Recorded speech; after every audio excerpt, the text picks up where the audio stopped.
Oh my goodness, I am so excited about the thing that I am sharing with you today. If you are a fan of the Cultivate What Matters Power Sheets, but you are looking for something that is wellness journey specific, this is what you want. Here we go. Let's dive in. This is going to be your complete walkthrough, cover to cover, of what is in the Cultivate What Matters 90-day wellness journal.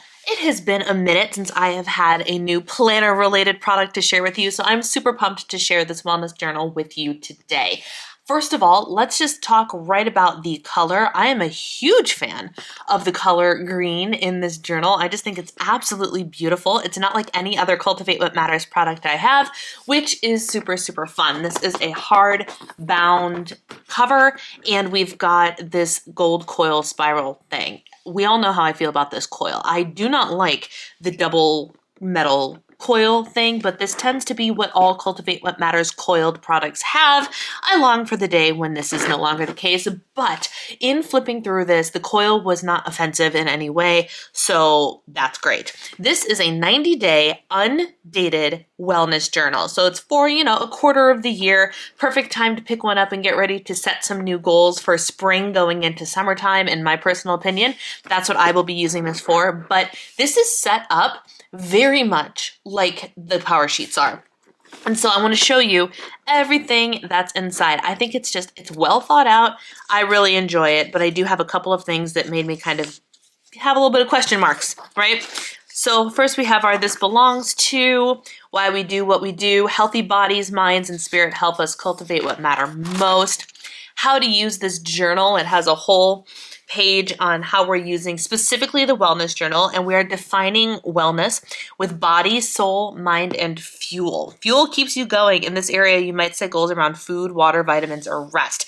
So super interesting that they actually, like, when we think of body goals, that's where we think of like fat loss and weight loss and our diet and things, right? But they actually separated body in terms of strength training, physical therapy, chronic illness management, things like that, and fuel being what we actively consume. And I really, really like that. But of course, we go beyond, and wellness is not just about our food and our exercise, it's about our mind and our soul as well. So I really like that they are encapsulating the whole picture of wellness, which is why I call myself a wellness coach and not necessarily a nutrition coach or a health coach, because I define wellness very much the same way. So this is very much aligned with my personal coaching philosophy, which is great.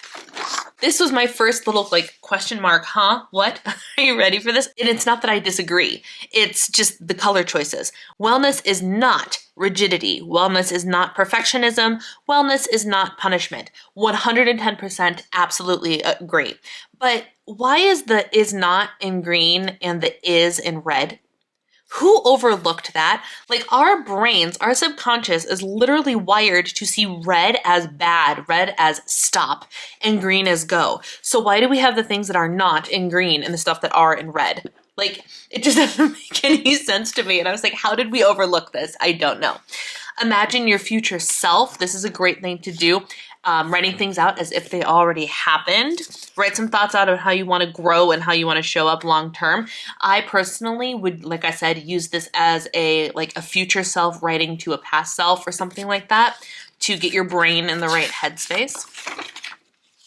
This is going to look very familiar to my Powersheets users. We have the cultivated wellness evaluation. So it's just like our cultivated, I can't remember what it's called off the top of my head, but the same evaluation is in the Powersheets, right? And it looks just the same. There's usually color coding on it, but it looks the same, right? So they took the exact same layout and format and put it in here. So they have sections for body, soul, mind, and fuel already written out for you, but then they gave you 4 other boxes for you to choose your own thing to grade, cultivate, whatever.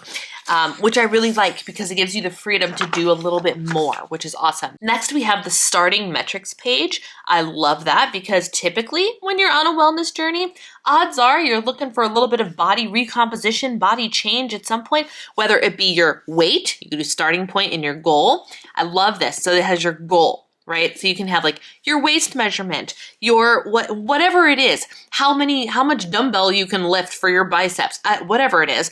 But let's say, you put your weight here and you put your current weight and your goal weight. You put like your current waist measurement and your goal waist measurement, or pant size, or whatever. You could do this however you want. Or you'd be like, bicep, starting weight, 5 pounds, goal weight, 15 pounds. Like that kind of thing. You could do a lot with that.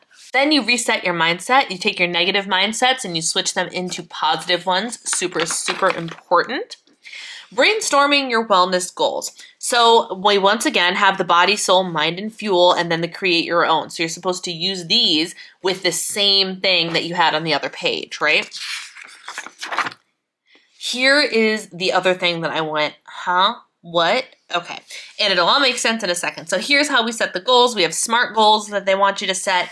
And then you have your wellness goals. And they're like, here, go ahead. List them out. 1, 2, 3. And I was like, oh, 3. Is that all the goals that we're going to get to set? Okay, that's fine. That seems reasonable for a 90-day period, right? 1, 2, 3, no problem. So we flip it. And then this is also going to look familiar to Powersheets users. They have a goal action plan specifically geared towards each of the goals that you set, right? Including they have the resources needed, the goal category, and it has the place for you to put the four additional categories that you picked out for yourself in those boxes, along with the regular ones. And then the same type of questions that they have in the Powersheets, all the same. So we have 1, right? There's 2, there's 3. I was like, great, no problem. 4, 5, okay, hang on, what? 6, right? This is what I'm having a reaction to. 7, 8. They have room for 8 goals. 8 goals. So why, in the name of all things good, do we only have 3 wellness goal sections? If you're going to let me set 8 goals, I should have 8 of these boxes. It's almost like they forgot to put in another page. Because if they did like another page and had like, 1, 2, 3, 4, 5, 6, 7, 8, or like, you know what I mean? Like they missed an entire page because there should be more than 3 here but it does say 16. If you're going to let me set 8 goals, why do I only have 3 boxes? That was literally that's my biggest stink about this, is this right here. I'm like, that was a missed opportunity, but okay, fine, whatever. So maybe you pick your top 3 priorities and put them here. I don't know, y'all. I don't know. But that was my thing. So anyway, we have action plans for 8 separate goals, which is great if we decide to use 8 separate sections, right? And you don't have to. White space is absolutely okay, right? So if you only want to do 3 goals, you only have to do 3 goals. It's entirely up to you, but you do have the option of 8 separate goal action plans. Goals grow when we pursue progress, not perfection. All right, so here is where the magic happens. We have week 1, change is possible. How appropriate, right? So we have a meal plan for the week. So the first thing you're looking at is you get to plan out your entire week's worth of food. Again, typically when one has a wellness goal, especially one that would encourage you to purchase a wellness planner, it typically aligns with a food goal of some kind, right? So having a meal plan is just standard operating procedure. The key down here is breakfast, lunch, and dinner. So you can write down your breakfast, lunch, and dinner and your snack options for the week every day. And then you have a little remember section. And then this is what the day-to-day looks like. This is a daily 90-day planner. So every single day you get a page that looks like this. And then of course it's undated. So you just write the date at the top and you circle the day of the week. I really like the way this is laid out. I don't love the dot grid section, but it's like today's plan. You can write in whatever you want, your meals, your self-care, like it says, whatever. But what I do like is you get to rank your energy. This is something I make my clients do on their tracker every single day, is rank their energy. And then track your water intake, which is also really great. And then I love the check boxes because this is literally all check boxes that I track and check off every single day anyway. Exercise, movement / steps, which are, in my book, 2 different things. You can exercise and not meet your steps, and you can do steps and not intentionally exercise for the day. They are not the same thing in my book, so this is perfect. Healthy meals, rest and sleep, self-care, and taking your vitamins or supplements, you have room for 2 more things that you can write in as well. I love that. That is a perfect little checklist for a daily wellness check-in. 100% love it. And then you have a little note section, and of course, it wouldn't be a Cultivate What Matters product without a section for daily gratitude.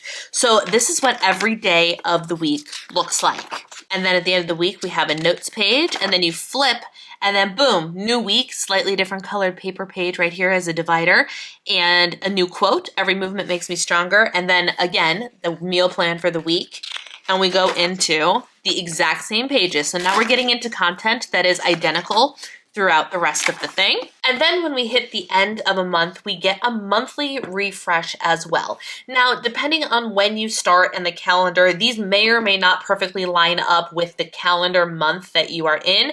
So of course you can either do the monthly refresh early or come back to it once you actually hit the end of the month. It's entirely up to you, because after the monthly refresh, it goes right back into the weekly plan. So if it just so happens that you have a 5-week month or something like that, you can just flip on back and do the reset when you're ready. So much like the back of the Powersheets, it has these little squares that you can just write down, like, I'm proud of myself for, goals that are going well, my non-scalable victories. I like that. Although I would literally translate this to non-scale victories, right, during a weight loss journey. And then the month ahead, what will healthy eating look like this month? What will the movement look like this month? And your mindset, just a chance to kind of reframe and refresh for the new month. And then boom, there we are, week 5. And we keep on keeping on. It's all the same. And here's the end of week 8. Again, we have the monthly refresh that you can do when you're ready for your monthly refresh. And then it takes us to week 13. So instead of stopping at week 12, we get week 13, which will get us to the 90 days. And then you have your monthly refresh at the end again. And then you have a whole, there's a whole section left, you guys. And the final reflection, you did it. You're 90 days stronger in body, mind, and spirit. And so we go back and we reflect on the entire 90 days. Favorite memories, all of this stuff, just the little things to fill in. And then you have your cultivated wellness reflection, where you once again go back and rank the areas of life that you put in this book at the beginning, and then your ending metrics. So this sheet is identical to the first one, but instead of the red column being your goal, it is your now. So you actually get to see your literal progress, right? So if you had, your measurable goal was your weight, and your starting point was 180 pounds, and your goal was 140 pounds, but now you weigh 52 pounds, you can see the actual goal versus actual type of situation, which I think is great, because it's going to look, it might look exactly the same as the beginning. That's obviously the goal for you, but of course those goals and wellness goals and stuff like that aren't linear. They can't all be planned. There's too many variables at play to guarantee a specific number on wellness goals, right? But you can always strive for them. So odds are this column will look a little bit different than your ideal goal that you set at the beginning, but maybe not. You'll see. And then it says keep moving forward. And it's just a little reflection, more goals, and then you have a notes section. Whatever you want to put in the notes section, obviously, is entirely up to you, but you've got a handful of pages back here, generous amount for you to write down whatever the heck you want. You can write down workouts, meals, recipes, shopping lists, whatever the heck you want. And then dive into your next 90 days of wellness goals with your next wellness journal. So like I said, it's a 90-day journal. So in order to get through the entire year, you would need to have 4 of them. They're quarterly. So that is a look at the Cultivate What Matters Wellness Journal. I'm not gonna lie, I picked this up because I had the opportunity to get it sent to me for free, so I took it. I did not expect to thoroughly approve of almost everything that's in here. Really, truly, I am pumped to be able to start to use this myself, because I think it's actually very thoughtfully put together. And as I mentioned, it's very much aligned with my personal coaching philosophy as a wellness coach. So I approve. I love this. I can't wait to start using this. If you are interested in getting your hands on one, I will have a link down below for you. Let me know in the comments below, what are your thoughts on the Cultivate What Matters Wellness Journal? Are you excited about it? Do you agree with what's in it? If you don't agree with what's in here, what is something that you would change or prefer would be different? Let me know in the comments below. Thank you guys so much for watching. Take care, and I will see you in my next video. Bye.